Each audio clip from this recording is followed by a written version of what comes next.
పరమగీతాలు 4వ అధ్యాయం 15 వాక్యాన్ని చూద్దాం. నా సహోదరి ప్రాణేశ్వరి, నువ్వు ఉద్యాన జలాశయము, ప్రవాహ జలకోపము, లెబానోను పర్వత ప్రవాహము. అందుకనే ప్రభుని యేసుక్రీస్తు పండుగ దినాన పండుగలో నిలబడి, దప్పికొని వాళ్ళారా నా యుద్ధకు రండి. చూడన్నమాట, యోహాను సువార్త 7వ అధ్యాయం 37-38 వాక్యాలు.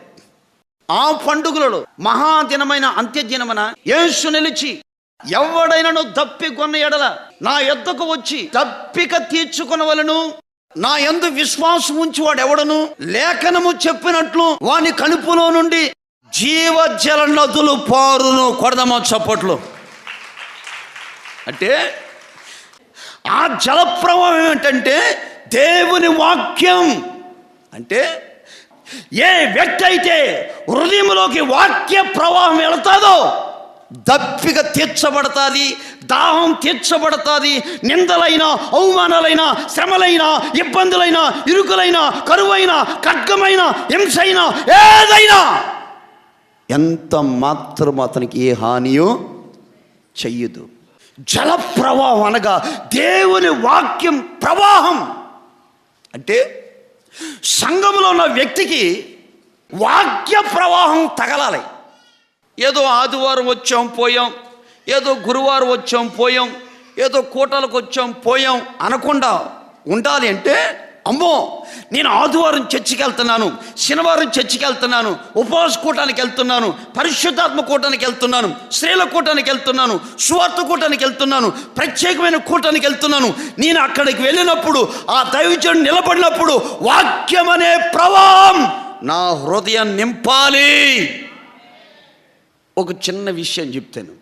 ఒక రోజున ఈ గొల్యాత్ అనే వ్యక్తి అంటున్నాడు ఇశ్రాయేలు ప్రజలతో, ఇదిగో నా బలాన్ని చూశారా, నా ఎత్తును చూశారా, నా ఈటును చూశారా, నా డాల్ను చూశారా, ఇదిగో మీ సైన్యమంతా ఏకమై వచ్చినా నేనొక్కడు సరిపోతాను మీకు అని ఉదయం ఒకసారి వచ్చి సవాలు విసురుతున్నాడు, మధ్యాహ్నం ఒకసారి వచ్చి సవాలు విసురుతున్నాడు, సాయంత్రం ఒకసారి వచ్చి సవాలు విసురుతున్నాడు.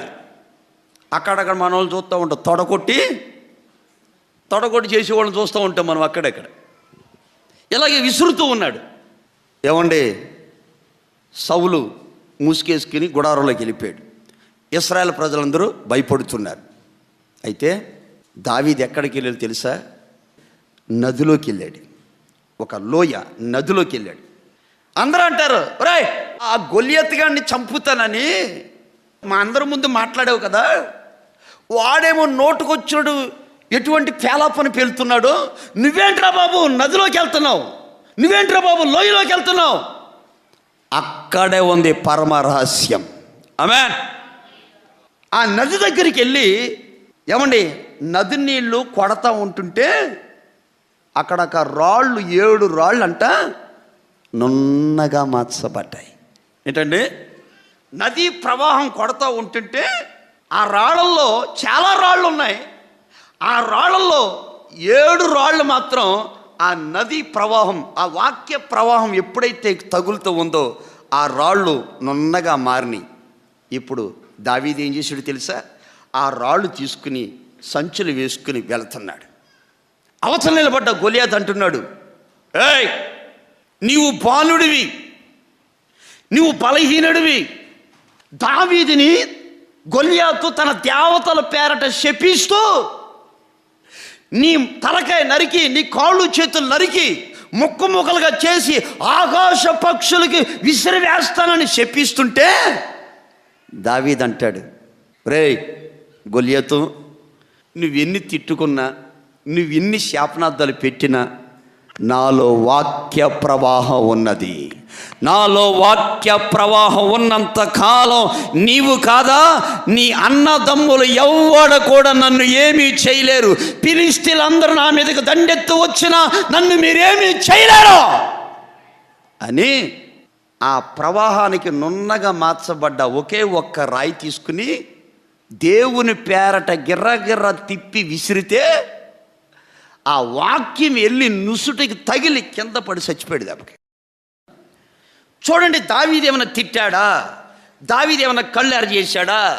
అయ్యో నన్ను దూషిస్తున్నాడని దావీదు ఏమైనా దిగులు పడ్డాడా? ప్రతిగా దూషించాడా? ఏమీ చేయలేదు. కారణం ఏంటంటే తన చేతిలో ఆయుధం ఉంది, నున్నని రాయ. అంటే ఈ రోజున వాక్య ప్రవాహం ఎప్పుడైతే మనలో తగులుతుందో మనలో ఉన్న చెడు, మనలో ఉన్న బలహీనతలు అన్నీ తొలగిపోతాయి. ఆమేన్. ఏంటంటే మనకి ఏం తగలాలి? వాక్య ప్రవాహం తగలాలి. ఎప్పుడైతే వాక్య ప్రవాహం తగులుతుందో రోజు రోజుకి మనం ఏమవ్వాలి? నున్నగా మార్చబడాలి. మన ఆత్మీయ తండ్రి దైవజన్ లేసన్ గారు ఒక రోజున వాక్యం చెప్తూ ఇలాగన్నారు. ఏమని? కొంతమంది ఉంటారు, ప్రభువుని నమ్ముకుంటారు, చర్చికి వస్తారు, చిన్నిల్లు మెయింటెనెన్స్ చేస్తారు, పెద్దిల్లు మెయింటెనెన్స్ చేస్తారని చెప్పారు. అంతే. అక్కడ ముందు కూర్చున్న ఒక తండ్రి గారు ఉన్నారు. యేసన్న గారు ఎప్పుడు ప్రసంగం చెప్పినా నవ్వుతూ అబ్బా అబ్బా అబ్బా అబ్బా అని ముసుముసులు నవ్వుతూ వాక్యం వినివారంట. ఎప్పుడైతే యేసన్న గారు ఈ మాట చెప్పారో దెబ్బకు వాక్య ప్రవాహం వెళ్ళి హృదయానికి తగిలిందో ఈయన వెంటనే ముఖం ముడుచుకుని కళ్ళు ఎర్రగేసి యేసన్న గారు యేసు ప్రభు దేవుడు అని చెప్పమను, క్రిస్మస్ దేవుడు అని చెప్పమను, బాలయేసుని గురించి చెప్పమను, గుడ్ ఫ్రైడే గురించి చెప్పమను, ఈస్టర్ గురించి చెప్పమను, సువార్త గురించి చెప్పమని, శిలువలో రక్తం కాచాడని చెప్పమను. అంతేగాని ఈయనకి ఎంతగంట, ఎవరికి ఎన్ని నుండి ఈయనకి ఎంతగంట అని ఆ పక్కనే కొనుక్కుంటా ఈ బైబిల్ ఆ పక్కన మనవడికి ఇచ్చేసి ఇక తిట్టుకుంటూ వెళ్ళిపోయాడంట. తిట్టుకుంటా వెళ్ళిపోతుంటే ఇంకా ఆ రోడ్డు అంతా తిట్టుకుంటూనే పోతున్నాడు ఇంటికి. ఆయన ఎవరో పాపం ఆదివారం కదా, ఈ కారు నేర్చుకోవడానికి ఇప్పుడే జనం ఖాళీగా ఉంటారు, ఏమీ తిరగవని మొత్తం మీద ఈయన డ్రైవింగ్ చేసుకుంటా, గేర్లు మార్చుకుంటా, ఎక్సలెంట్ చూసుకుంటా నడుపుతూ ఈయన ఖాళీకి ఇచ్చేసాడు. ఆరాధన అయ్యేలాగా ఫోన్ వచ్చింది. ఆ తల్లి పరిగెత్తుకెళ్ళింది హాస్పిటల్కి. యేసన్న గారికి ఫోన్ వచ్చింది. అన్న కూడా వెళ్ళారు. ఇందాకేమన్నాడు కదా ఆరాధనలో. మొత్తం మీద వెళ్ళేసరికి ఒక కాలు పైకి ఏలాడి తీసి కట్టేశారట. యేసన్న గారు అంత దూరాన్ని ఉండగానే అన్న దగ్గరకు వస్తుంటే అమ్మో అమ్మో అమ్మో అమ్మో అదిగో అది దిండి కింద ఉందే, 5,000 రూపాయలు కట్టి తీయమదా. యేసన్న గారి చేత ప్రార్థన చేయించుకోండి, తర్వాత ఇద్దరు వద్దా, ఇప్పుడు 5,000 కట్ట తెచ్చినందుకే ఈ కాలు ఇరిగింది, ఇరగపోతే ఈ కాలు కూడా ఇరిగిపోతాయి అని చెప్పి ఈయన వెంటనే అన్నకి ఇచ్చి ప్రార్థన చేయించుకున్నారట. కారణం ఏంటి చెప్పమంటారా? వాక్య ప్రవాహం వచ్చినప్పుడు దానికి ఏం చేయాలంటే, అయ్యా రా ప్రభా, కొట్టే ప్రభా, కోపం తొలగిపోవాలంతే, ఆవేశం తొలగిపోవాలంతే, మత్సరం తొలగిపోవాలంటే, అసూయ తొలగిపోవాలంతే.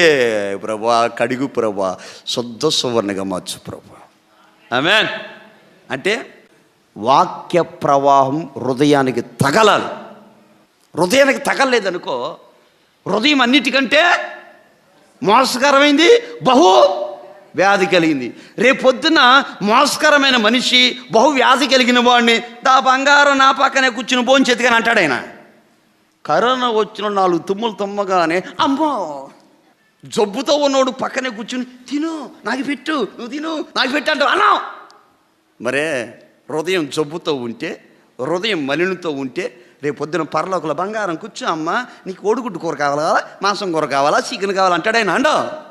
కాబట్టి గుండెలకు వాక్యము తగలాలి. ఎప్పుడైతే వాక్యము తగులుతుందో మలినమంతా తొలగిపోయి నున్నగా మార్చబడతాం. ఎప్పుడైతే నున్నగా మార్చబడతామో దేవుడు వాడుకునే ఆయుధముగా మార్చబడతాం. ఆమేన్. చూడండి, బిలాముకి దేవుని వాక్య ప్రవాహానికి చోటు ఇవ్వలేదు, కానీ దేవుని వాక్య ప్రవాహానికి గాడిద చోటిచ్చింది. కాబట్టి గాడిదకి దేవుడు మానవ స్వరాన్ని ఇచ్చి దేవుడు మాట్లాడుతూ ఉన్నాడు. ఆమేన్. ఈ రోజున మన గుండెల్లో వాక్య ప్రవాహం వచ్చి ఎప్పుడైతే మనం కడుగుతుందో గాడిదను వాడుకున్నట్టుగా నిన్ను నన్ను వాడుకుంటాడు ఆయన. ఆమేన్. మోషే చేతిలో ఉన్న కర్రను వాడుకున్న దేవుడు నిన్ను నన్ను వాడుకుంటాడు ఆయన. ఆమేన్. కాబట్టి మనకేం తగలాలి? వాక్య ప్రవాహం. ఆమేన్.